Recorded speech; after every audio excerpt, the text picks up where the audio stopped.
sesuatu, teman-teman. Nah, untuk niat ini meskipun ia dasar, tapi dia punya dasar lagi.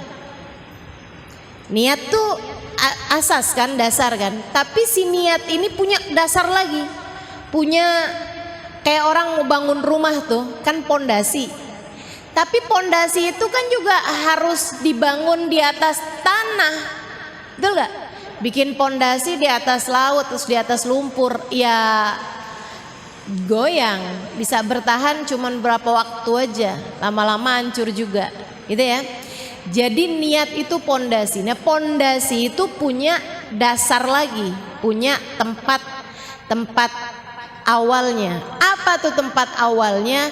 Namanya persepsi kalau dalam istilah bahasa orang sekarang, atau namanya bahasa Indonesianya sudut pandang, gitu ya.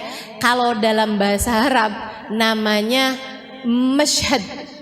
Nah, ini sesuatu hal yang saya rasa salah satu dari yang terpenting yang diajarkan oleh guru kami Sayyidil Habib Umar bin Hafid.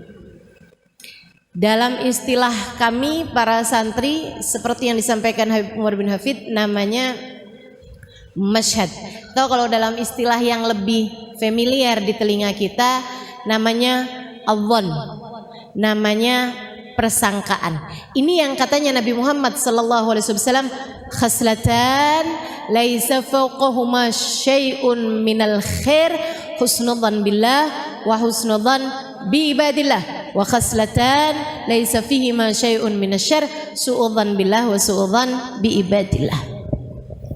Kata Nabi Muhammad, dua perkara, nggak ada lagi kebaikan lebih baik daripada dua perkara ini. Apa tuh Rasul? Dua sifat kata Nabi. Nggak ada lagi kebaikan lebih baik daripada dua sifat ini. Nggak ada sifat lebih baik daripada dua sifat ini, yaitu baik persangkaan kepada Allah yang pertama, yang kedua baik persangkaan kepada hambanya Allah. Nah, Nabi sebut lagi khaslatan laisa fawqahuma syai'un minasyarr. Dua sifat, enggak ada sifat lebih buruk lagi daripada itu. Apa tuh Rasul? Su'udzan billah, su'udzan bi ibadillah, buruk persangkaan kepada Allah, buruk persangkaan kepada Rasulullah. Itu. Jadi teman-teman sekalian, hal paling mendasar dalam hidup kita adalah niat. Tapi si niat itu juga punya dasar lagi gitu. Orang bisa punya niat baik kalau punya hal ini nih. Orang punya niat jelek kalau dia punya ini juga. Apa itu? Persepsi, cara pandang, gitu ya. Dzunun, persangkaan. Makanya teman-teman sekalian, hati-hati terhadap persangkaanmu. Hati-hati terhadap cara pandangmu. Hati-hati terhadap persepsimu. Tahu kalau saya boleh gampangin bahasanya, hati-hati terhadap sudut pandang, maksudnya adalah hati-hati dalam hidupmu terhadap fokusmu. Kamu mau fokusnya kemana? Karena hidup ini dengan segala macam permasalahannya itu seperti mata uang, selalu punya dua sisi, positif, negatif. Nah, kamu maunya fokusnya kepada yang mana? Gitu. Itu tuh akan melahirkan niat. Niat melahirkan tindakan. Tindakan melahirkan perbuatan. Perbuatan melahirkan kebiasaan. Kebiasaan melahirkan karakter dalam hidupmu, menjadikan hidupmu ini hidup yang kayak gimana gitu. Semuanya tuh bermula dari niat, teman-teman saya sekalian. Kalau teman-teman lihat Halimah Al-Idrus punya karakter. Apa karakter saya? Ustazah. Kan begitu? Halo?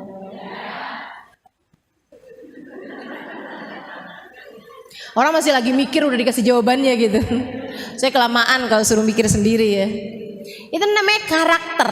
Kan begitu ya? Melekat dalam diri saya. Ibu-ibu kalau dengar nama Halimah Al-Idrus, apa yang ibu-ibu bayangin?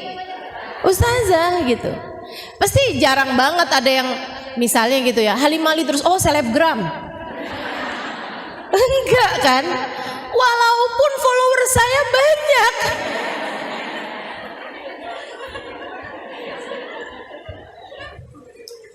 Walaupun follower saya di Instagram banyak, tapi nggak ada orang nyebut saya sebagai seorang selebgram.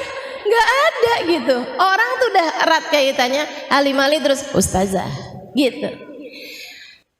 Nggak ada orang nyebut saya kayak misalnya gitu ya, Halimah terus oh YouTuber. Walaupun YouTube saya sampai sempet dihack gitu ya. Kalau nggak karena aktif di YouTube kan nggak sampai ada yang ngehack kan, gitu ya teman-teman sekalian. Tapi nggak ada gitu orang nyebut saya sebagai YouTuber gitu. Orang nyebutnya Halimah Idrus adalah ustazah. Itu namanya karakter. Nah, kenapa saya jadi ustazah? Karakter itu terbentuk kenapa? Karena adanya kebiasaan. Apa kebiasaan saya? Mengajar. Iya kan? Kalau kebiasaan saya nyapu, orang gak akan sebut saya sebagai seorang selebgram, sebagai seorang ustazah gitu. Kalau kebiasaan saya adalah memasak misalnya gitu ya, saya bukan ustazah akan tetapi seorang koki. Bukan artinya saya nggak pernah masak, bukan artinya saya nggak pernah nyapu gitu ya, akan tetapi itu semua tidak menjadi sesuatu hal yang kebiasaan yang saya lakukan, kan begitu gitu ya. Karena saya punya kebiasaan mengajar, saya punya karakter ustazah, kan begitu. Nih ujungnya nih karakter ustazah. Nah, sebelum jadi sebuah karakter itu jadi kebiasaan dulu mengajar. Dari zaman kapan ustazah mengajar? Itu tadi tuh di Asofa aja 2003. Kurang lama apa saya ngajarnya. Dan itu bukan kali pertama saya ngajar di tempatnya Ustazah Fatimah Segaf nih teman-teman, yang waktu itu belum jadi ustazah gitu ya. Itu bukan kali pertama saya mengajar. Kapan kali pertama saya mengajar? Sebelum itu kapan? Tahun awal kali saya diminta mengajar itu justru oleh seorang perempuan yang saya rasa paling banyak mengubah hidup saya, Hubabah Nur bintil Habib Muhammad bin Abdullah Al-Haddar. Tahun 2000 doang.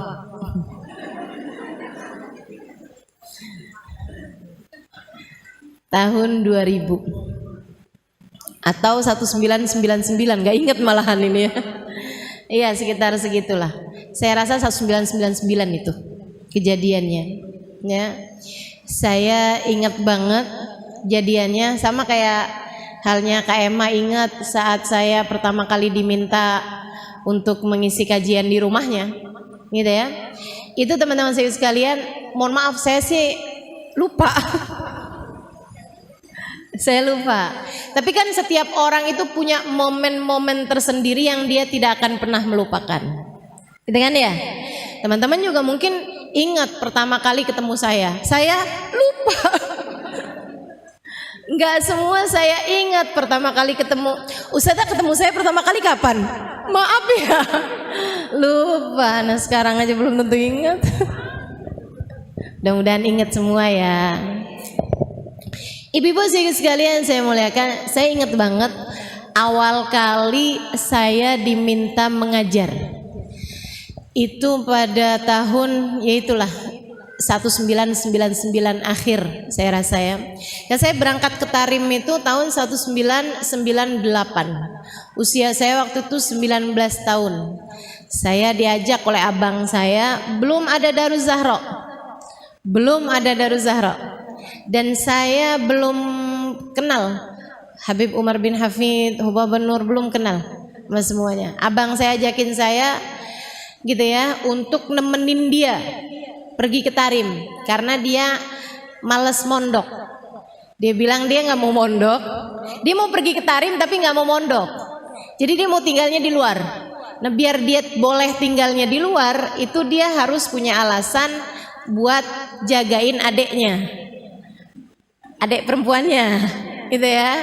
Sebab kalau yang dia ajak adek laki-lakinya, ya kenapa nggak dua-duanya mondok aja, gitu kan? Jadi dia bawalah adeknya ini yang perempuan ini. Saya tanyain, kenapa saya mesti ke sana? Saya itu lagi seneng-senengnya mondok.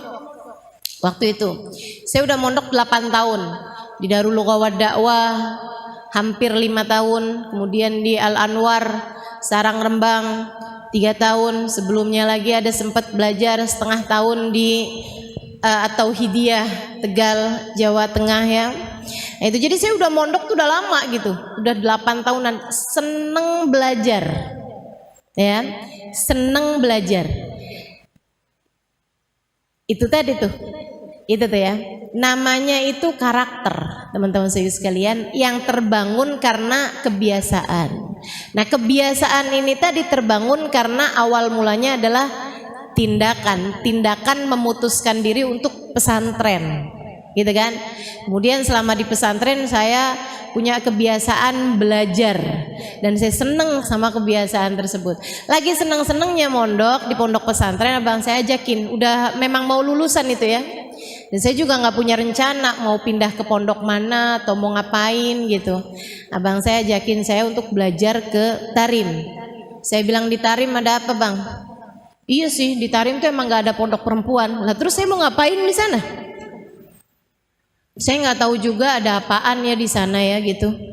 Tapi kan kamu nanti bisa saya iniin, bisa saya rekamin kajian-kajian gitu ya. Dia bilang nanti kamu bisa dengerin gitu. Tapi kayak nggak menjanjikan gitu ya. Saya jadi di Tarim tuh ngapain ya? Kamu bisa cuciin baju saya, masakin saya. Itu kayak agak jadi TKW bukan?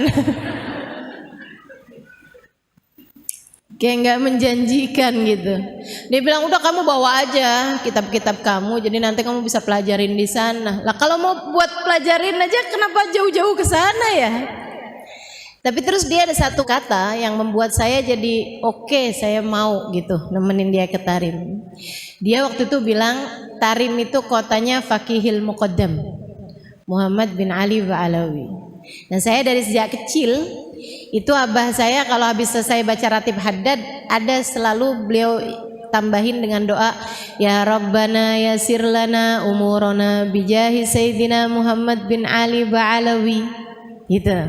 Teman-teman juga mungkin ya banyak sering dengar doa itu, terutama kalau abahnya suka baca ratib gitu, bapaknya atau suka hadir acara-acara pembacaan ratib. Ya Rabbana yasir lana umurana bijahi Sayyidina Muhammad bin Ali Ba'alawi. Akhirnya saya putuskan oke. Saya rasa kayaknya saya udah deket gitu sama Sayyidina Muhammad bin Ali Ba'alawi ya. Jadi akhirnya saya putuskan untuk baiklah bismillah yuk kita berangkat. Berangkat di sana beneran ternyata belum ada pondok pesantren perempuan gitu ya. Yang ada baru Madrasah Daruz Zahra. Tapi waktu awal saya ke sana itu ada 2 orang yang tinggal di dalam madrasah tersebut. Karena dia tinggal tempatnya jauh, jadi ada 2 orang Arab tinggal di sana. Dan jadi saya itu kalau boleh dibilang tinggal pertama di Daruz Zahra itu perempuan ketiga.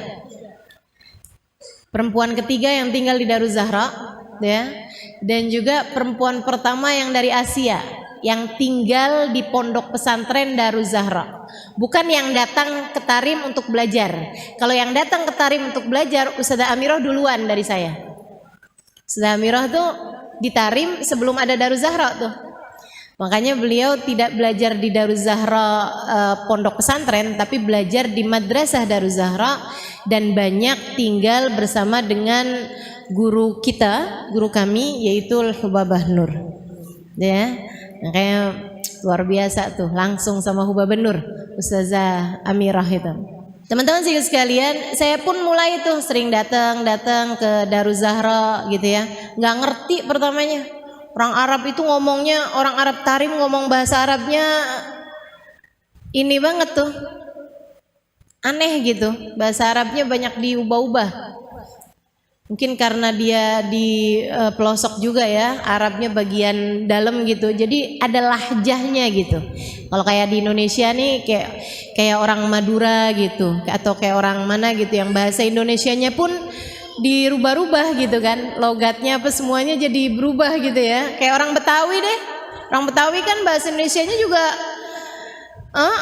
orang bule gitu ya, yang masih belajar bahasa Indonesia, aku kamu bingung. Dengerin orang Betawi ngomong kok nggak ada aku kamunya, nggak ada sama sekali gitu ya kita ya kalau ngomong orang Betawi sini gitu. Jadi mereka tuh aneh banget gitu, bahkan bahasa isyarat aja beda loh orang Tarim itu.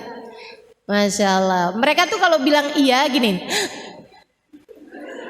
kalau bilang enggak, ya ampun, aneh banget gak sih? Masya Allah. Teman-teman sekalian, habis setahun saya tinggal di Tarim, saya udah kayak setengah tahun belajar di Tarim, saya udah mulai bisa ngobrol sama orang-orang Arab sana ya. Padahal waktu itu saya udah ketika berangkat itu saya udah bisa baca kitab gundul. Karena saya mondok 8 tahun di Indonesia, saya udah bisa baca kitab gundul dari sejak sebelum berangkat ke Tarim. Tapi di Tarim tuh saya belajar bahasanya dari awal lagi, belajar bahasa Arab percakapan ya, bersama dengan mereka tuh dari awal lagi gitu. Dengerin kajian juga kayak dari awal lagi, kayak dari nol, bener-bener nggak ngerti gitu.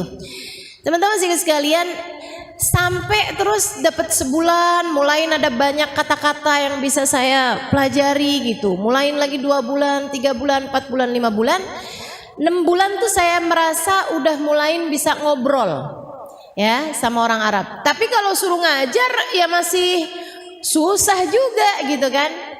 Sampai kemudian kurang lebih dapat 11 bulan itu awal kali saya disuruh ngajar tuh sama Hubaba. Gara-garanya ada satu ustazah, salah satu ustazah yang Masya Allah, Ustazah Zainab Al-Khatib, pernah juga datang ke Jakarta beberapa tahun yang lalu.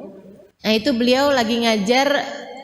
Saya senang banget hadir kajian beliau sirah Nabi, sejarah Nabi. Itu dia bisa nyeritain detil-ketil tahun kejadian, waktu kejadian, nama-nama tempat, kota-kota, sama petanya tuh dia bisa gambarin kejadiannya tuh di daerah sini. Ini nih deketnya sama daerah sini.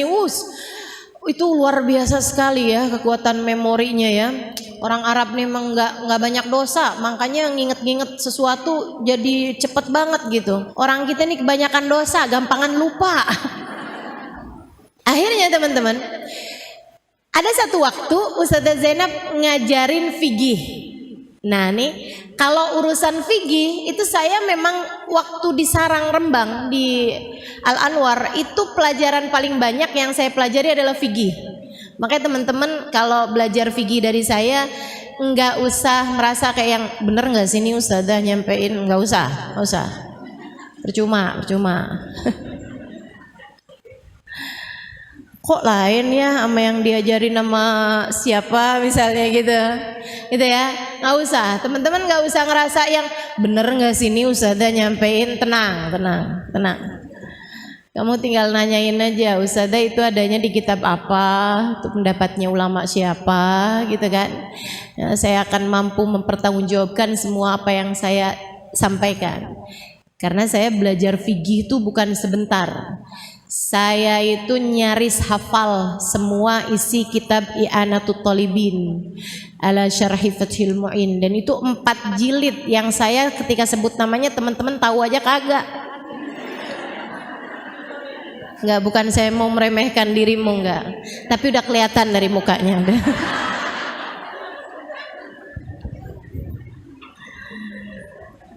Jadi orang kalau belajar fikih itu di pondok-pondok pesantren itu ada tingkatan-tingkatannya ya.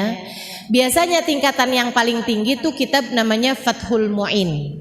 Nah kitab Fathul Mu'in tuh kitabnya sekian nih tebelnya, sekitar 1,5 cm lah ya kitabnya, ketebalannya. Itu tuh kalau udah kayak hafal isi kitab itu tuh lulus, udah.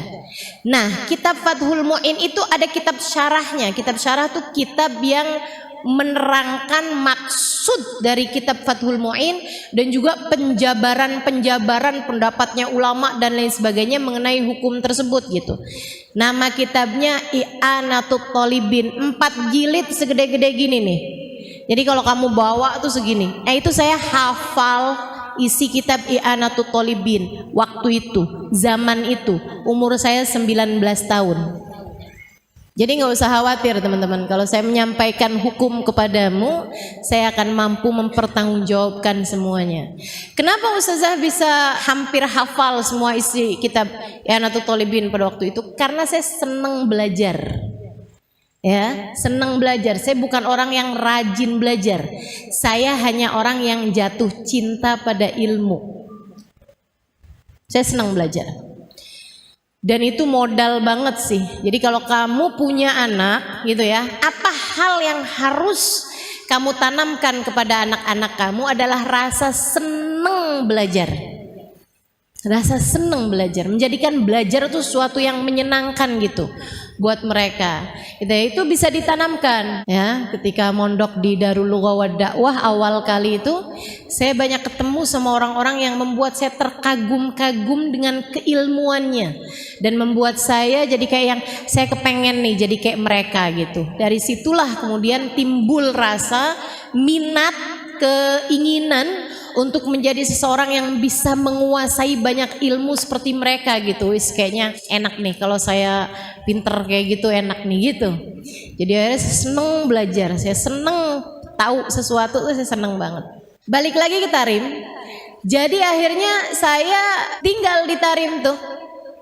Ustazah Zainab lagi ngajarin fikih. Ada satu pembahasan Ustazah Zainab. Ustazah waktu itu bahas masalah wudu teman-teman. Pas pembahasan tentang tartibul wudu, syaratnya wudu, rukunnya wudu, salah satunya adalah tartib. Tartib definisinya an la yuqaddam adu ala adu, gitu ya, tidak mendahulukan satu rukun dari satu rukun, tidak mendahulukan satu anggota tubuh dari anggota tubuh yang lain untuk dibasuh. Gitu, mesti yang muka dulu, habis muka selesai baru tangan. Jadi kalau teman-teman wudunya itu di pancuran, terus bilang kayak gini nih, nawaitul wudu li rafil hadasil asghar lillahi ta'ala, Allahu akbar sekalian semuanya gitu. Gitu ya. Itu enggak sah, yang sah cuman mukanya doang. Gitu. Nah, habis selesai kajian, itu Ustazah Zainab ditanyain tentang orang yang nyelam, tentang orang berenang. Kalau orang nyelam gitu kan, niat nih pas lagi nyelam pertama tuh nawaitul wudu lillahi ta'ala gitu. Nyelam doang tuh set gitu. Habis itu terus berdiri lagi gitu kan. Maksudnya habis itu terus mentas gitu dari air gitu. Itu berarti wudunya sah nggak Ustazah gitu. Ustazah Zainab bilang nggak sah, yang sah cuman mukanya doang. Habis muka terus tangan gitu. Saya dengernya nggak gitu. Jadi saya pulang, saya bukain tuh kitab-kitab yang saya punya. Dari I'anatut Thalibin, ada lagi Baijuri dari tulisannya Syekh Ibrahim Al-Baijuri. Ada lagi kitab namanya Al-Ighna. Ada lagi kitab namanya Bujairami gitu. Beberapa kitab-kitab besar yang saya punya tuh saya buka-bukain bab tentang inghimas, tentang nyelam gitu ya, pembahasan ulama. Nyelam, kalau semua nyelam itu kan semua badan kita kan basah dengan air, walaupun hanya sepersekian detik gitu ya, itu wudunya langsung sah. Sebagaimana mandi juga langsung sah, meskipun hanya sepersekian detik kalau dibarengi dengan niat. Kenapa? Karena katanya mereka sulut tertib bidaqaik gitu ya, sudah hasil tertib itu walaupun dengan hanya sepersekian detik gitu, udah jadi tuh, udah cepet bila hadat gitu, udah jadi gitu. Itu pembahasan para ulama. Saya tulis semuanya tuh, saya tulis pendapatnya para ulama di kitab ini gimana, pendapatnya para. Jadi semua pendapat-pendapat ulama tuh saya tulis, jadi saya satu makalah mengenai hukum inghimas. Hukumnya menyelam tadi itu ya, dalam hal keabsahannya wudu. Besokannya saya kasih lah itu kertas itu tadi yang udah jadi kayak makalah berlembar-lembar kepada Ustazah Zainab. Saya udah kenal sama beliau sekitar setahunan ya. Jadi saya bilang, Ustazah, ada hal yang mau saya sampaikan Ustazah. Dia bilang apa itu Halimah? Buka gitu kan. Saya bilang ini. Beliau buka gitu. Terus dia baca gitu. Terus dia gini. Tilli katabti. Saya bilang iya. Dia bilang kamu yang nulis ini. Saya bilang haa. Tifahim tilli katabti. Dia bilang kamu faham nih yang kamu omongin, yang kamu tulisin kamu faham. Saya bilang iya. Kamu paham gitu yang kamu tulisin? Saya bilang iya saya paham. Terus beliau bilang begini nih, jazakillah khair, jazakillah khair. Dia tuh kayak sambil ngeliatin muka saya gitu, kayak yang ini iya nggak sih gitu ya. Saat itu usia saya masih 19-an tahun, ya hampir 20-an tahun ya. Dan saya itu kurus kering, bibir pecah-pecah, susah buang air besar, iklan larutan. Tapi emang saya kurus banget teman-teman sekalian. Berat saya waktu itu 38 apa gitu, dengan setinggi ini ya. Jadi saya benar-benar tulang berbalut kulit gitu. Saya sampai suka digodain sama abang saya. Kata abang saya, untung kamu nih punya kulit, kalau nggak punya kulit tulangnya berantakan. Ya Allah, sian bener. Akhirnya besokannya pas waktu istirahat siang, dia bilang gini sama saya, Halimah, dia bilang, saya bilang lebek Ustazah Zainab. Dia bilang, Halimah, Hubaba Nur da'atki, Hubaba Nur manggil kamu gitu. Kenapa nih ya? Kamu dipanggil Hubaba Nur, kamu diminta buat datang ke rumahnya Hubaba Nur. Ya ampun, tuh saya deg-degan. Ada apa nih? Ya ampun, ada apa nih gitu. Saya datang ke tempatnya Hubaba Nur jam-jam 10-an ya, setengah 10 gitu. Saya masuk ke rumahnya. Di sana tuh rumahnya orang Arab tuh pintu masuk laki-laki sama pintu masuk perempuan tuh beda pintu. Jadi hati-hati kalau datang ke Tarim gitu ya. Datang ke rumahnya orang tuh jangan asal masuk pintu rumah gitu. Itu selalu mereka tuh sekecil apapun rumahnya, pintu masuk laki-laki sama pintu masuk perempuan beda-beda gitu. Jadi kamu jangan sampai keliru masuk pintu laki-laki, kamu yang malu gitu ya. Kalau laki-laki masuk ke pintu perempuan, nanti perempuan yang di dalam malu karena mereka mungkin nggak pakai kerudung gitu kan, namanya di dalam rumah kan gitu. Itu. Jadi akhirnya saya udah ketuk pintu masuk ke rumah Hubaba Nur. Baru saya ketuk terus Hubaba Nur bilang, "Udkhuli Halimah, udkhuli." Dia udah tahu rupanya saya yang datang gitu. Beliau lagi sarapan, saya dikasih juga sarapan beliau. Terus beliau bilang kuli Halimah, kuli.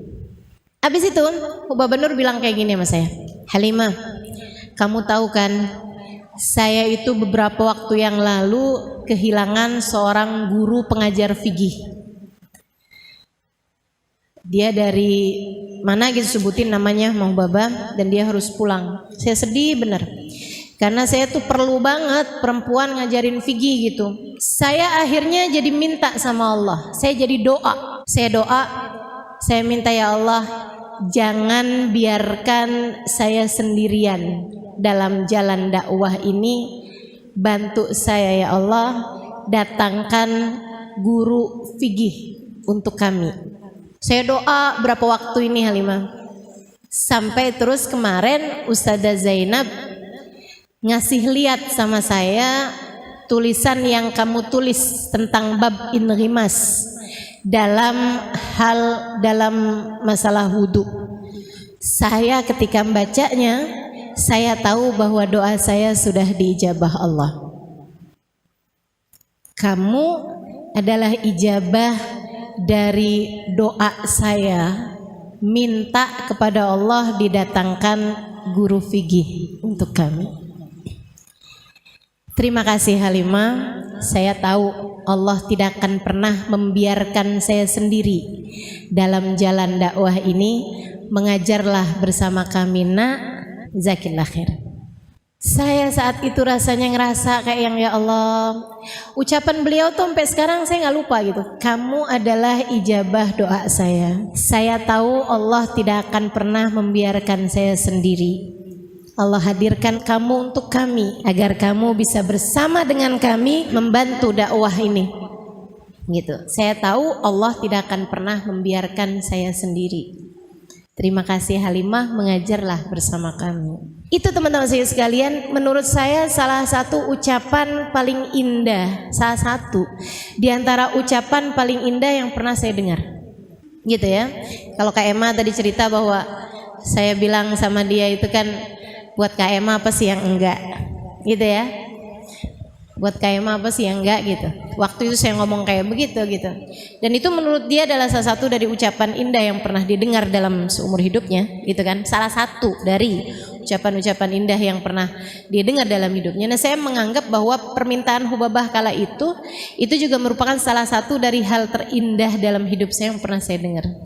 Saya bilang marhaba Hubabah, marhaba. Doakan saya biar saya bisa. Mulai besoknya saya udah langsung dapat jadwal ngajar. Di saat yang banyak dari perbendaharaan bahasa Arab itu belum saya tahu. Saya ingat banget, saya pernah menyampaikan mengenai syarat-syaratnya sujud. Di antara syarat sujud itu harus ada tahamul. Tahamul itu yang neken bagian kepalanya. Kalau kamu sujud kamu itu bisa dianggap sah kalau kamu itu sujud di atas sesuatu yang keras. Gitu ya, bukan sesuatu yang sangat lentur banget gitu. Kamu nggak sah tuh sujud di atas sesuatu yang sangat empuk banget gitu, yang sampai kamu tuh nggak neken sama sekali gitu, kayak asal nempel gitu aja tuh nggak sah. Harus ada nekennya bagian kepala. Nekennya itu dengan definisi kalau sekiranya ada kerupuk tuh kerupuknya patah, kerupuknya remek gitu ya, kerupuknya remuk, itu syarat sujud teman-teman saya sekalian. Nah itu saya waktu ngasih tahu sama teman-teman yang orang Arab, kan yang belajar nih kan madrasah masih kan, ada orang-orang Indonesia, ada orang-orang mana juga yang pada berdatangan, ada orang Barat juga yang pada mulai berdatangan tahun itu, tapi mayoritasnya orang-orang Arab. Nah dan saya mengajarnya dalam bahasa Arab gitu kan, saya nggak tahu bahasa Arabnya kerupuk. Saya bilang kalau ada sesuatu di tempat sujud kamu itu kalau kamu tekan dia pecah. Nah apa gitu kan? Apa ya? Zujaj katanya anak-anak ini, jadi main tebakan.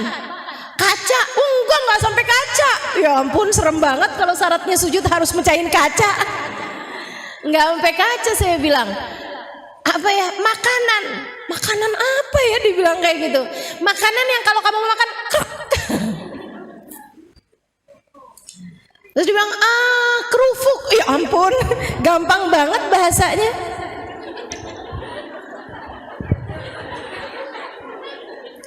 Tahu gitu kan, saya tinggal ngomong kerupuk mereka ngerti ya. Kerubu dia bilang gitu, ya ampun tinggal dirubah doang, paknya jadi bak. Bahasa Arabnya kerupuk adalah kerubuk.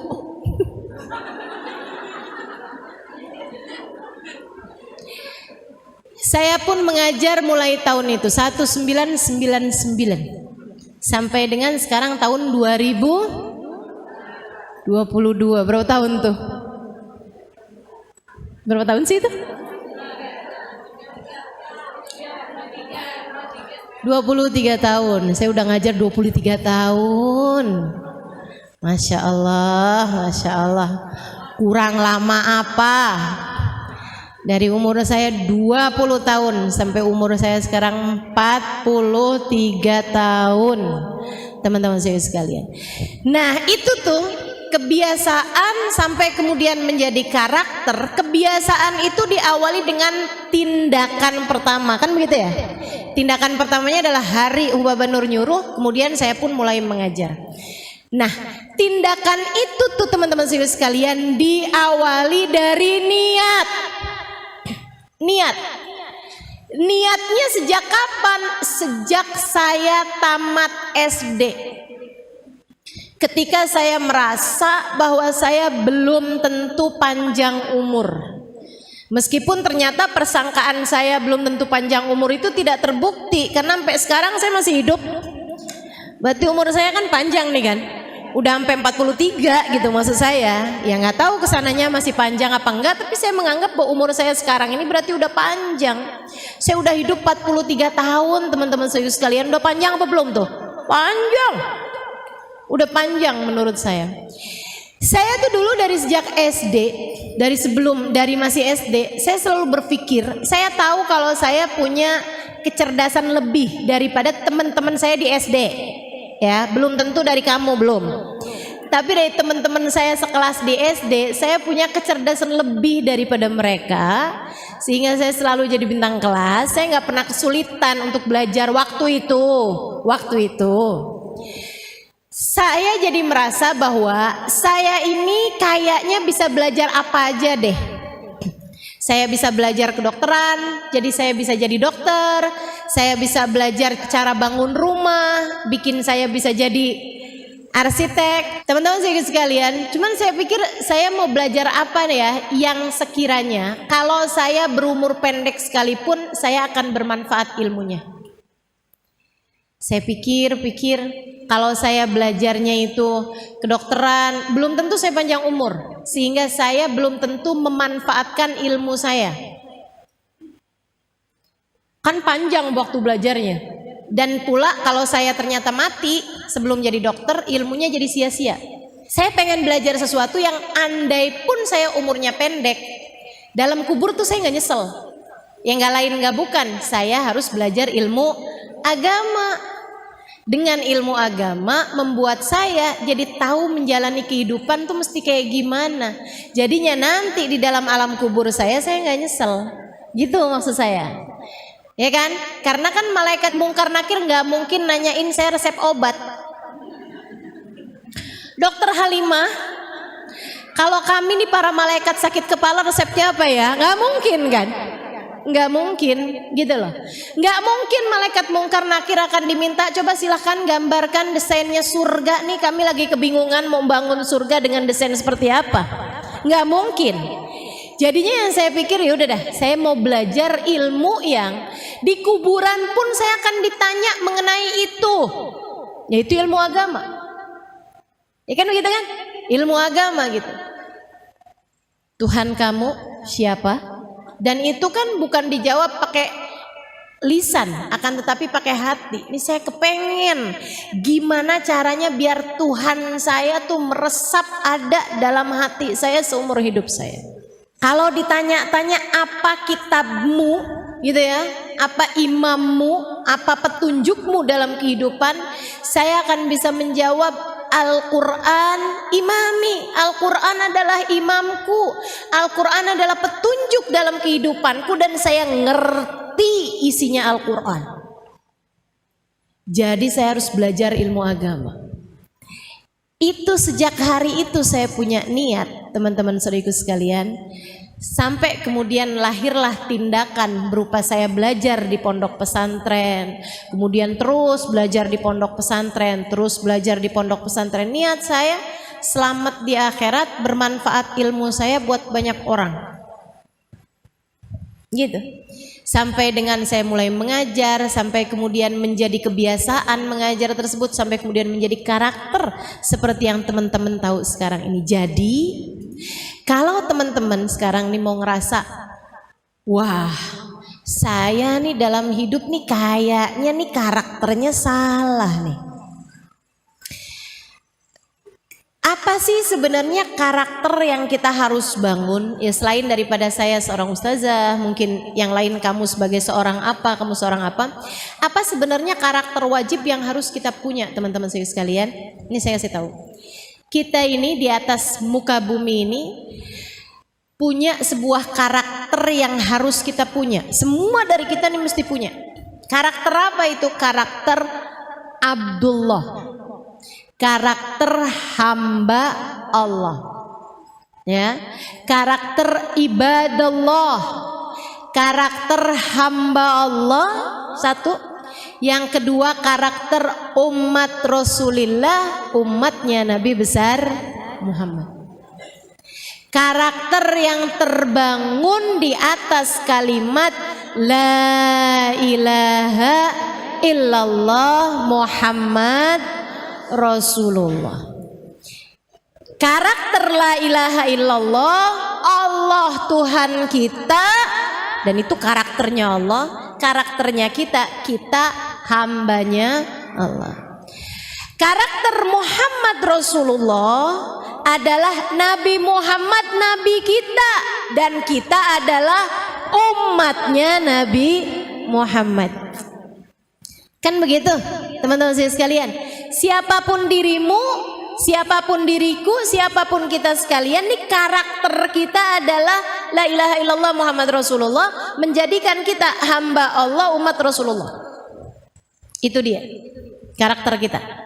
Nah, untuk karakter itu harus ada kebiasaan yang dibangun menunjukkan kamu adalah hambanya Allah. Kebiasaan. Kebiasaannya apa?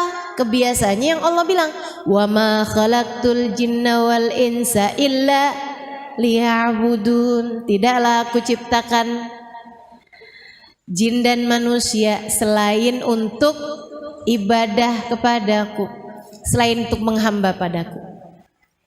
Jadinya karakter kamu sebagai hambanya Allah dibangun di atas kebiasaan, yaitu ibadah. Ibadah pada Allah SWT. Ibadah itu apa? Sholat, oh iya, betul. Sedekah, iya. Apa lagi? Baca Quran, iya. Oke, apa lagi? Hadir majelis, ibadah apa bukan nih? Ibadah. Saya mengajar, ibadah apa bukan? Ibadah. Kemudian lagi nutup aurat. Ibu-ibu pakai bajunya ibadah apa bukan ibadah? Ibadah, karena menutup aurat. Begitu kan ya? Puasa, ibadah, gitu kan ya? Di saat kamu lagi puasa, makan sahur, ibadah bukan? Makan buka, ibadah bukan? Ibadah.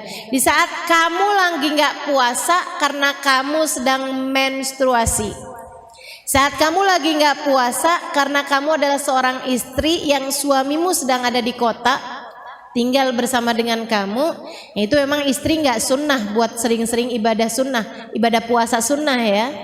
Karena kan setiap kali ibadah puasa sunnah takut mengurangi hak suami dari dirimu gitu. Nah, kamu ketika enggak lagi puasa karena Allah, karena kamu melaksanakan perintah Allah untuk suamimu, dan karena kamu memang sedang dalam keadaan menstruasi misalnya, berarti kamu enggak puasa, ibadah apa bukan? Ibadah. Berarti kamu makan, ibadah apa bukan? Ibadah. Ketika kamu mau pergi majelis taklim, kamu naik mobil, ya kan ya? Mobilmu ini kemudian kehabisan bensin, kamu isi bensin, ibadah apa bukan? Kenapa bisa ibadah? Karena kamu ngisi bensinnya mau pergi ke majelis. Nah, kamu dapat duitnya itu, gitu kan ya, yang untuk kemudian kamu pakai buat ibadah, entah dari suami kamu, entah dari kamu bekerja, misalnya begitu ya. Berarti tuh kamu bekerjanya tersebut, entah kamu jualan online, entah kamu jadi penjahit, misalnya gitu ya, entah kamu dengan menjadi istri yang soleha, karena kalau saya nggak soleha nih nanti nggak dikasih duit bensin buat pergi ngaji nih. Berarti kamu ketika menjalankan tugas-tugas kamu yang untuk mendatangkan kehidupan duniawi, ibadah apa bukan ibadah? Ibadah. Dari situ kita tahu teman-teman sekalian, kalau kamu niat hidupmu ini untuk ibadah kepada Allah, dan kamu dalam hari-harimu itu menjalankan karakter sebagai hamba Allah dengan memiliki kebiasaan-kebiasaan yang Allah Subhanahu wa taala ridho, kamu melakukannya, maka semua yang kamu lakukan dalam hari-harimu itu bernilai ibadah. Yang perlu kamu tegaskan terus-terusan dalam hidup kamu, dalam hari kamu adalah: satu, benerin niat; dua, jauhin maksiat. Itu melahirkan kebiasaan yang bagus. Dua hal tersebut teman-teman sekalian. Melahirkan kebiasaan yang bagus itu dengan dua hal tersebut itu. Yang pertama jauhin dosa, yang pertama benerin niat, yang kedua jauhin maksiat, jauhin dosa. Gitu ya. Dua hal itu kalau kamu kerjain terus-terusan gitu. Semua yang kamu kerjain tuh bisa jadi taat. Semua yang kamu kerjain bisa jadi ibadah, dan itu enaknya jadi hambanya Allah. Kamu jangan kirain di hari akhirat nanti yang bakalan menuhin timbangan amal pahalamu tuh cuman sholat, sedekah gitu ya, hadir majelis ilmu, puasa, baca Quran gitu. Enggak, salah teman-teman saya sekalian. Kalau kamu mau tahu yang bisa menuhi timbangan amal kebaikanmu tuh semua hal. Kamu makan bisa ada pahalanya, kamu mandi bisa ada pahalanya, kamu pakai baju ada pahalanya, kamu beli bajunya ada pahalanya, kamu pakai kaos kaki ada pahalanya, kamu beli kaos kaki ada pahalanya. Kamu masak ada pahalanya, kamu cuci piring ada pahalanya, kamu nyapu ada pahalanya, kamu buka tirai pagi hari ada pahalanya. Kamu ngapa-ngapain, bahkan kamu nafas tuh bisa berpahala semuanya teman-teman saya sekalian. Itu dengan syarat, satu kamu bagusin niat, dua kamu jauhin maksiat. Kamu jauhin dosa. Semua yang kamu kerjakan bisa ketulis di dalam catatan amal ibadah kamu nantinya. Jadi begitu ditimbang gitu kan ya, timbangannya nih bukan cuman urusan kebaikan-kebaikan sholat apa segala macam. Nah kalau urusannya kayak begitu, pahala kita dikit loh. Betul apa enggak? Ibu kalau yang ditimbang, ditimbangan amal kebaikan tuh cuman sholat, emang kamu sholat berapa rakaat? Berapa lama sholatnya tiap hari? Hitung dah coba.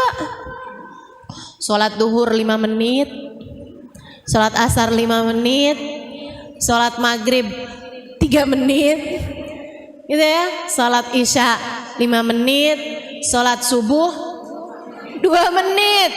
Hitung tuh coba. Ya ampun, gak nyampe 25 menit, artinya gak nyampe setengah jam dari 24 jam waktu yang Allah berikan kepadamu. Belum lagi sholatnya, sambilan sholat sambilin mikir mau masak apaan habis gini ya. Emang iya gitu ada di timbangan amal kebaikan. Waduh kayaknya berat nih mau naroin kebaikan-kebaikan kita yang bisa ngeberatin biar bisa lebih berat daripada dosa-dosa kita. Gimana caranya nih biar bisa ngeberatin timbangan amal kebaikan? Jadikan semua perkara mubahmu sunnah. Ini pesan dari Sayyidil Habib Umar bin Hafid. Kata Habib Umar bin Hafid, al-mu'min ma yaf'alul mubah. Orang yang beriman tuh nggak ngerjain perkara mubah. Kok bisa gitu, Bib? Ya ngapain kamu ngerjain mubah? Kalau mubah itu bisa bernilai pahala ketika kamu ngebagusin niat dan ngebagusin caranya. Beliau gitu, kamu bagusin niat, kamu bagusin caranya, itu jadi berpahala teman-teman. Kamu makan, niat makannya biar gak lemes hadir majelis. Saya niat makannya biar saya gak lemes kalau ngajar. Ibu-ibu, kalau saya gak makan-makan, saya lemes loh. Emang dikirain kalau saya gak makan-makan gak lemes? Gitu ya, lemes saya. Tapi ibu-ibu harus tahu nih ya, harus tahu juga nih. Saya sering banget ditanya, Ustazah kok nggak pernah badannya nggak pernah XXL gitu. Meskipun sekarang ini udah M mengarah ke L ya ini. Ya. Dulunya saya SS. Dulunya. Ya kebayang aja gitu. Tinggi segini, berat badan saya 38. 39, 40 gitu kan. Aduh udah tinggal tulang aja tuh. Kalau teman-teman tanya sama saya kayak gitu ya, saya kasih tahu jawabannya. Karena saya nggak bisa ngajar dalam keadaan kenyang. Saya susah konsentrasi mengajar dalam keadaan kenyang. Makanya saya menghindari makan sampai kenyang sebelum majelis. Jadi saya nggak berani makan kenyang sebelum majelis. Makanya saya nggak pernah XXL. Nah tiap hari ngajar. Jadi saya setiap kali makan nih, ya ampun nih kalau kenyang saya susah konsentrasi. Jadi saya kurangin lagi nasinya. Gitu. Masa kayak begitu saya nggak jadi ibadah? Ibadah dong. Malaikat mau nggak nyatet sebagai ibadah kan nggak enak, ya ampun dia nih sampai padahal masih lapar loh. Sian. Dia nih padahal masih lapar tapi dia nggak mau makan banyak-banyak. Soalnya dia bilang katanya kalau dia makan banyak dia nggak bisa ngajar. Kesian dah kita tulis pahala banyak-banyak dah. Gitu. Teman-teman sikut sekalian yang saya muliakan, kalau kamu nggak makan, kamu lemas. Kamu makan, makanmu bernilai ibadah. Karena kamu niat dengan makan tersebut biar nggak lemes ngerjain taat. Apalagi kalau makan kamu itu ditambah dengan adab-adabnya makan. Adabnya makan yaitu tadi, sebelum kenyang udah berhenti. Adabnya makan pakai tangan kanan. Adabnya makan sambil duduk, nggak sambil berdiri, gitu kan ya. Adabnya makan diawali dengan bismillah, diakhiri dengan hamdalah, dikunyah dengan baik makanannya, kan gitu ya. Kemudian kan kita juga makannya nih ngindarin yang nggak jelas kehalalannya. Mau kelihatan seenak apapun, kalau ternyata itu adalah BABI, kita nggak akan mau sentuh, betul apa enggak? Wih, kelihatannya enak banget, ya ampun. Wih, enak banget nih. Ini daging apaan nih? Sapi? Bukan, Mbak. Apaan ya? Tapi ini babinya babi halal, Mbak. Kenapa kok bisa halal? Disunat. Babinya disunat. Masya Allah. Teman-teman sikut sekalian yang saya muliakan, jadi kan kita udah menghindari dosa. Kita buat makan nih nggak ngambil yang bukan hak kita. Kita kerja dengan cara yang halal untuk mendatangkan uang untuk kita beli makanan tersebut. Bukan hasil korupsi, bukan hasil nilang, bukan hasil ngambit duit di saku suami. Kita dapetin makanan tersebut dengan uang halal. Kita beli pakai uang halal makanannya. Makanannya halal. Kita makannya dengan adab-adab yang disunahkan oleh Nabi Muhammad. Niat makannya biar enggak lemes untuk mengerjakan ibadah kepada Allah. Pahala, teman-teman. Kamu makan berpahala dan dosa-dosa berguguran dari tubuhmu itu. Makanannya jadi sumber energi kebaikan.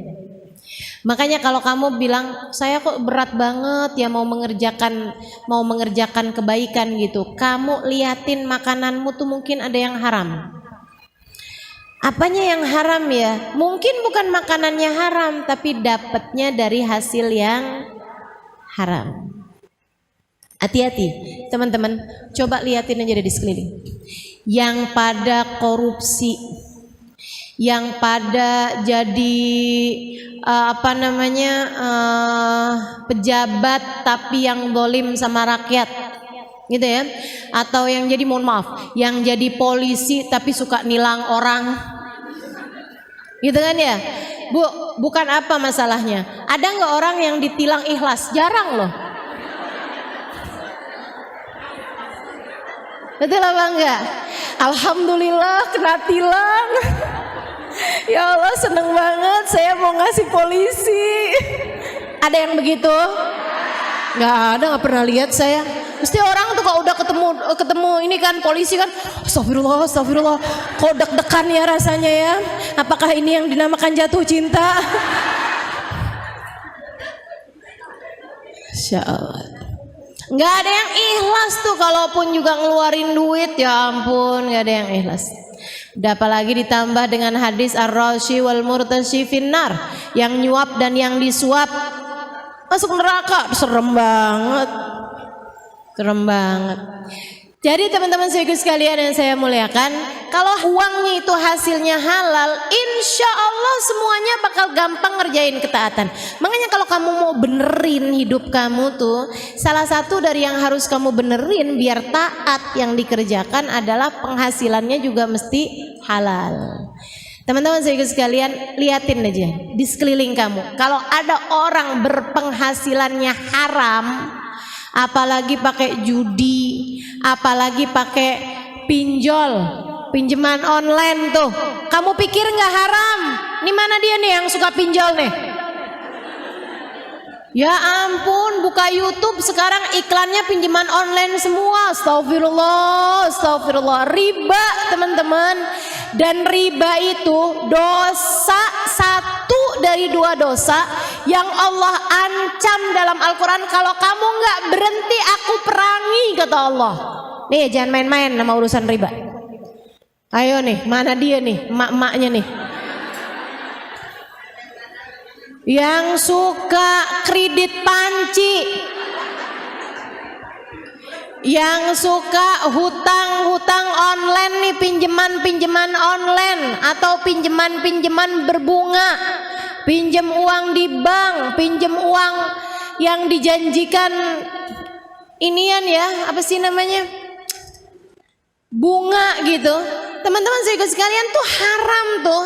Dan jangan main-main teman-teman saya sekalian. Haramnya bukan dosa kecil, tuh dosanya gede.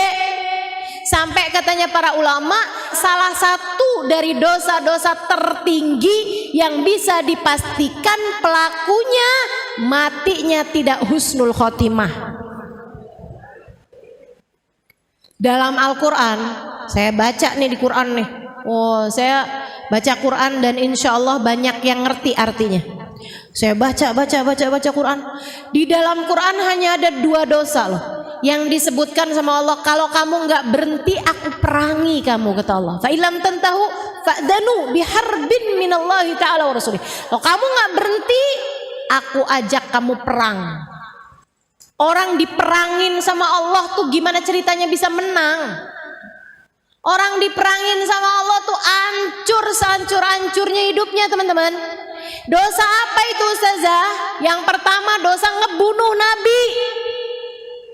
Yang namanya orang tuh dosa paling gede ngebunuh Nabi. Udah kebayang kayak apa dosanya? Nabi diutus sama Allah malah dibunuh sama dia.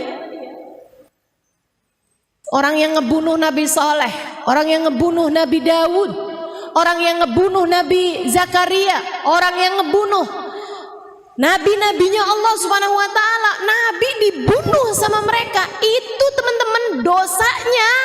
Waduh, udah nggak kebayang deh, udah nggak kebayang. Dosa paling gede yang pernah ada di atas muka bumi ini ngebunuh nabi, kan begitu. Nah Allah bilang selain ngebunuh nabi ada satu dosa lagi yang Allah bilang kamu nggak berhenti aku perangi, kata Allah. Apa itu? Riba.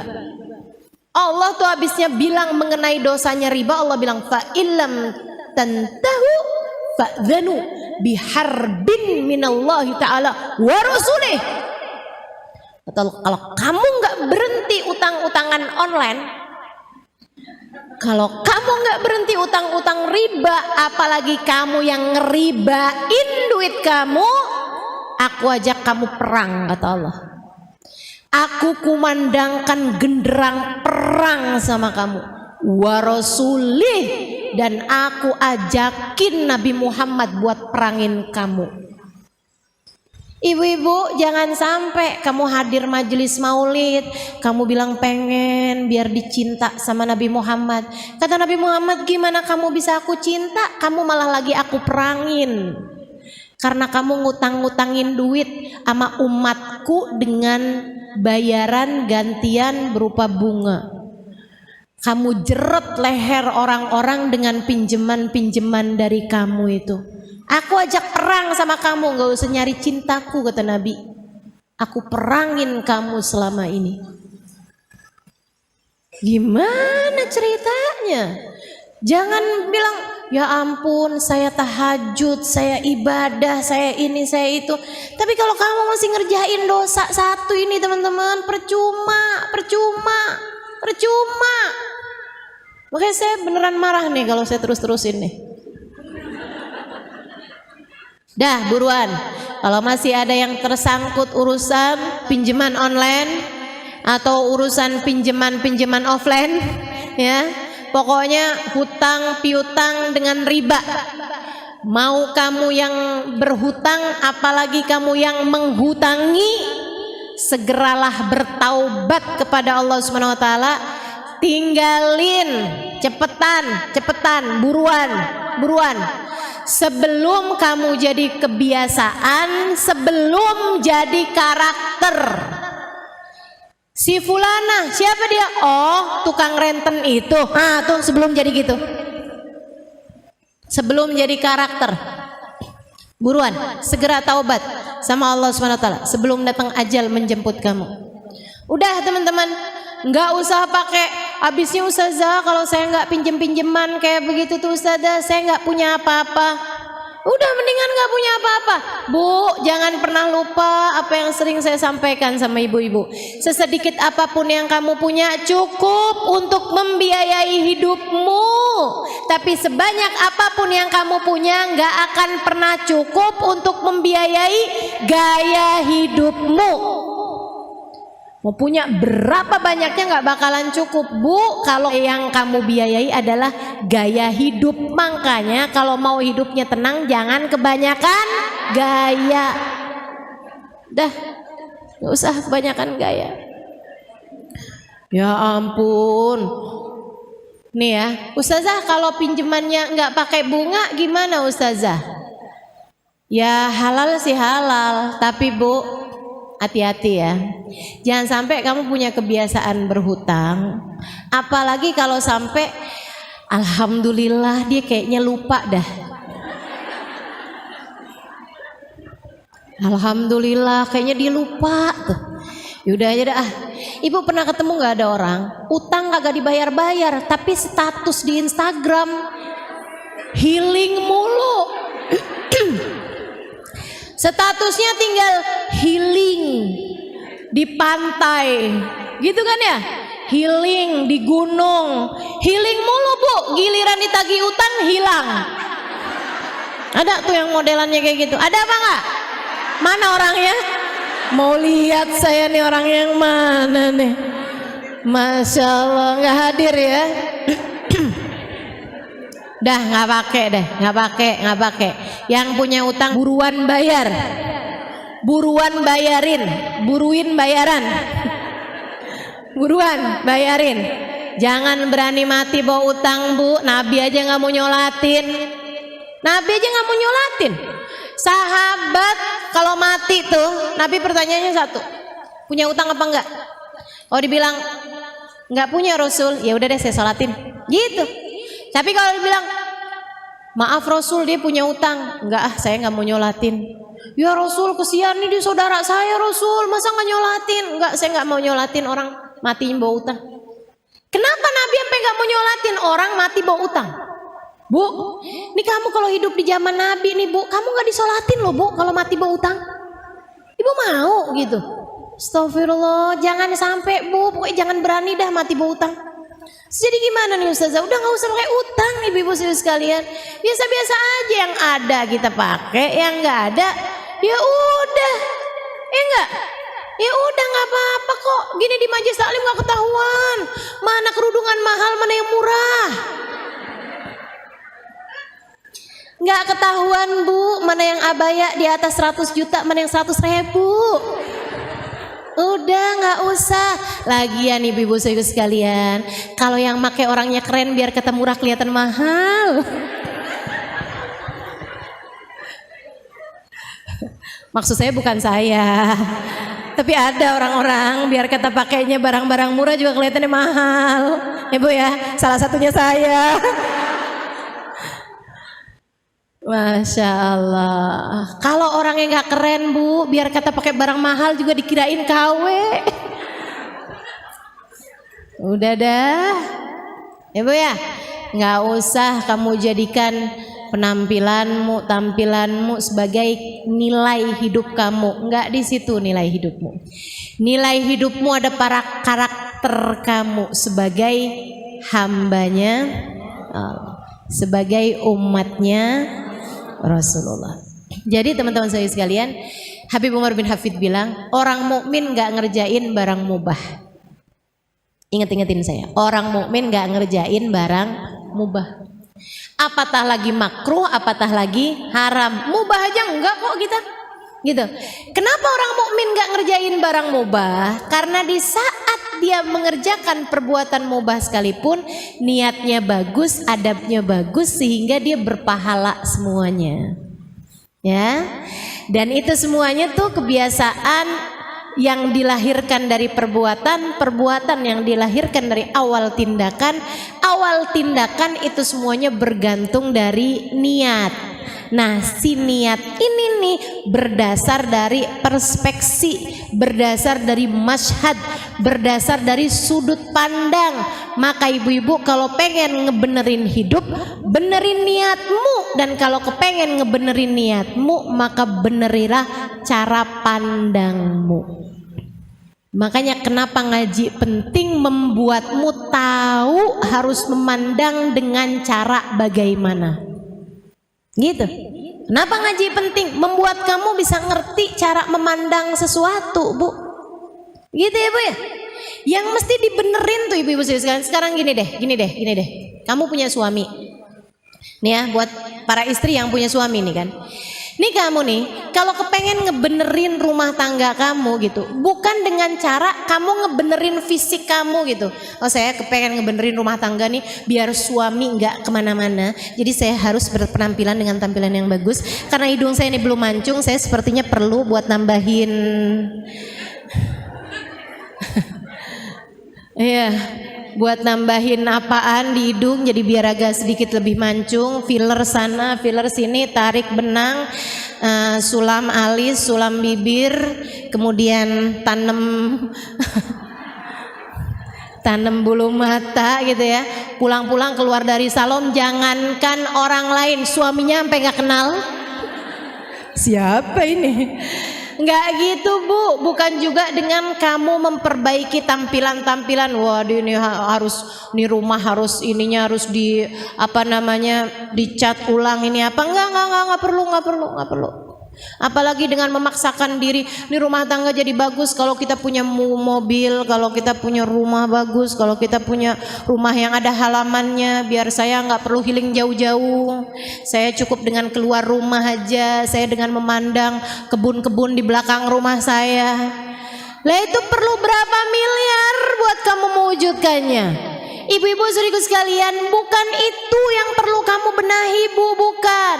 Kamu ingin membenahi rumah tanggamu, benahi niat dalam berumah tangga, benahi sudut pandang terhadap sesuatu.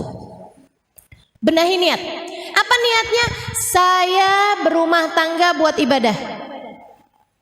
Saya berumah tangga ini buat ibadah. Saya jadi istri dia, saya mau nyari pahala. Bukan mau nungguin transferan. Saya jadi istri dia ini bukan untuk dicintai dengan sepenuh hatinya, bukan. Akan tetapi untuk biar saya diridhoi sama Allah Subhanahu wa taala, pemilik dia. Pemilik suami saya.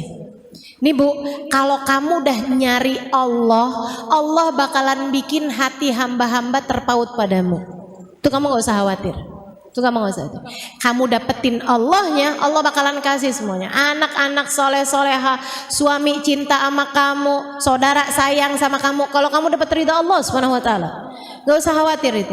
Jadi kamu nyari Allahnya, itu niat kamu. Apa-apaan nyari ridha Allah, nyari ridha Allah, nyari ridha Allah.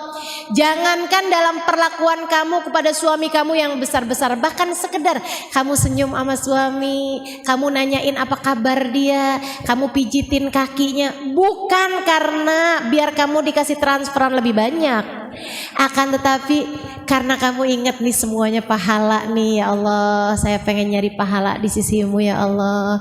Ini ibadah saya nih, disuruh baca Quran suka ngantuk, disuruh tahajud suka berat matanya, disuruh puasa lapar, ya udah deh yang enak-enak aja dah, pijitin kaki suami.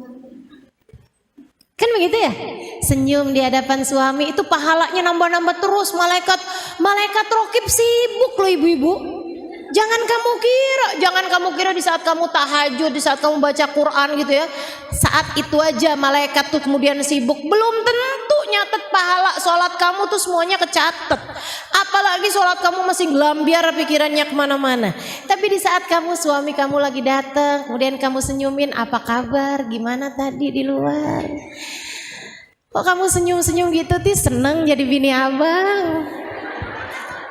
Sehat-sehat ya bang ya ampun bang, mudah-mudahan abang panjang umur. Bang, abang tahu nggak bang, saya mau ngomong bang. Apaan kata suaminya? Bang, abang tahu nggak sih bang? Apaan sih, kamu mau ngomong apa sih? Abisnya saya pikir-pikir ya bang ya. Apaan? Kata suaminya, abis saya pikir-pikir ya bang ya, abang tuh hadiah Allah paling bagus dalam hidup saya bang.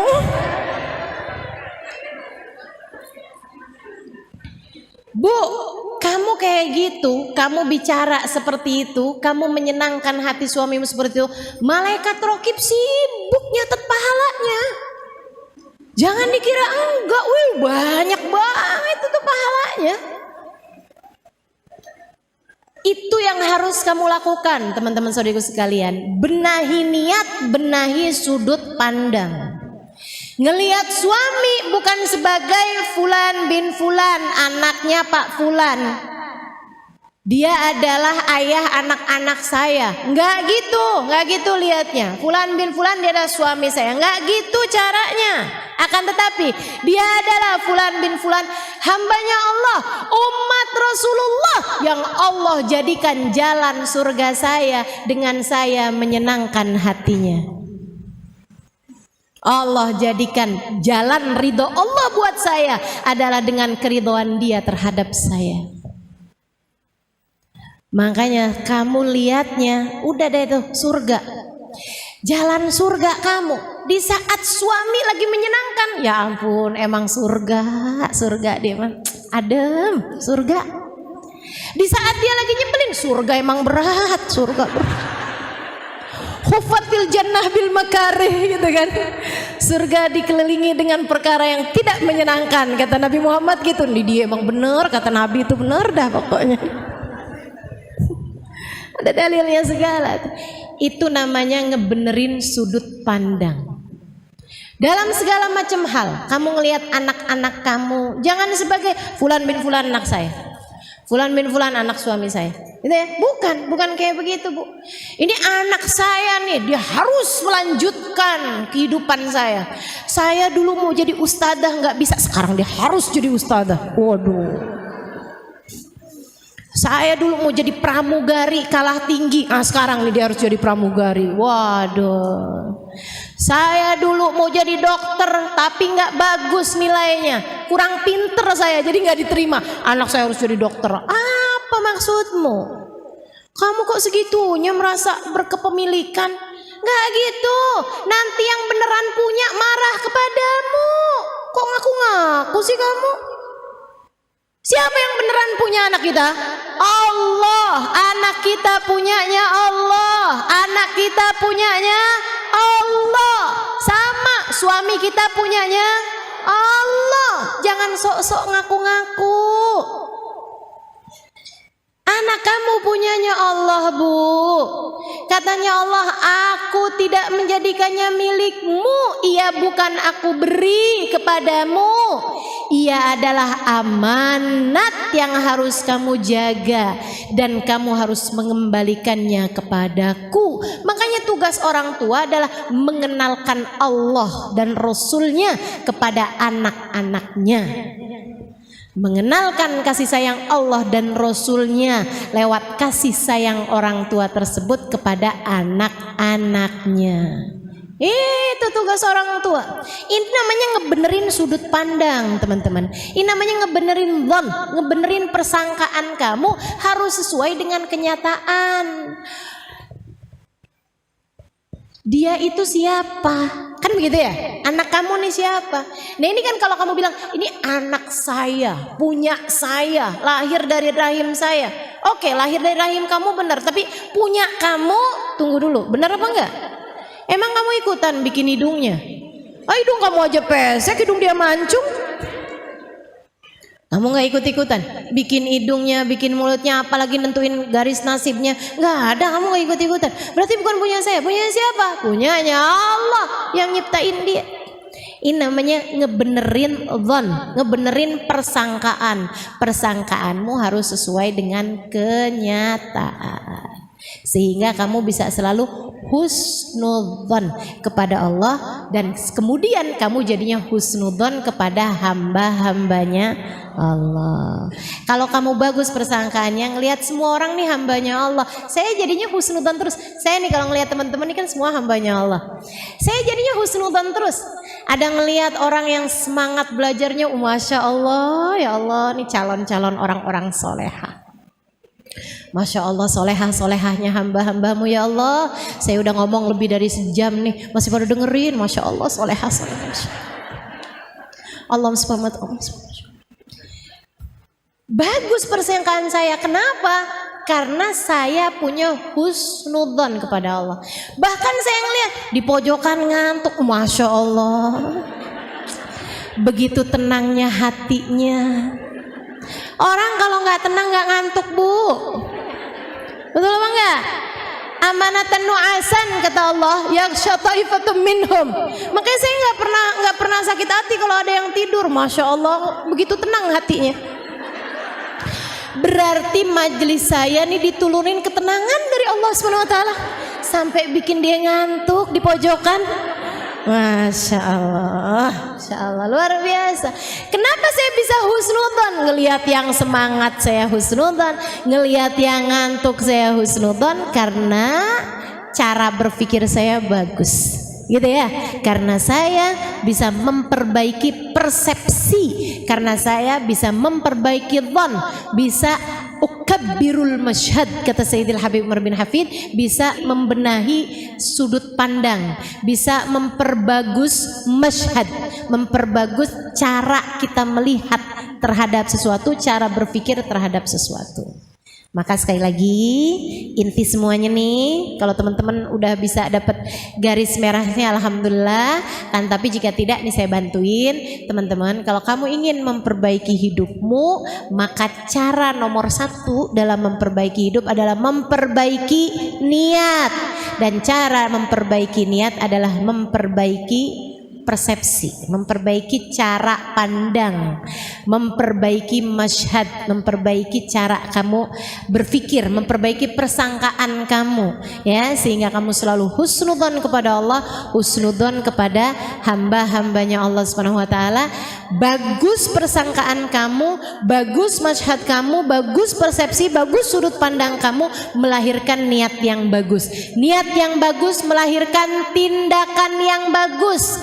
Tindakan yang bagus jika dilakukan berketerusan membuat kamu perbuatan-perbuatannya bagus. Perbuatan-perbuatan bagus yang kamu terus-teruskan akan berubah menjadi sebuah kebiasaan. Kebiasaan yang bagus melahirkan sebuah karakter. Nah, karakter kita di atas muka bumi ini tidak lain tidak bukan adalah hamba Allah dan umat Rasulullah. Kita bawa itu terus sampai kita mati, sehingga kelak di dalam kubur kita, di akhirat kita tidak akan pernah jauh-jauh dari rahmatnya Allah, tidak pernah jauh-jauh dari syafaat Nabi Muhammad sallallahu alaihi wasallam, tidak jauh-jauh dari surga Allah, tidak jauh-jauh dari kebersamaan dengan baginda Nabi besar Muhammad sallallahu alaihi wasallam. Rabbana dzalamna anfusana wa illam taghfir lana wa tarhamna lanakunanna minal khasirin. Rabbana atina fid dunya hasanah fil akhirati hasanah wa qina adzabannar. Dawam fi subhanakallahumma wa tahiyyatuhum fiha salam. Akhiru da'wana anil hamdulillah Alhamdulillahi Rabbil Alamin wa ila hadratin Nabi Al-Fatihah. A'udzubillahi minasyaitonir rajim.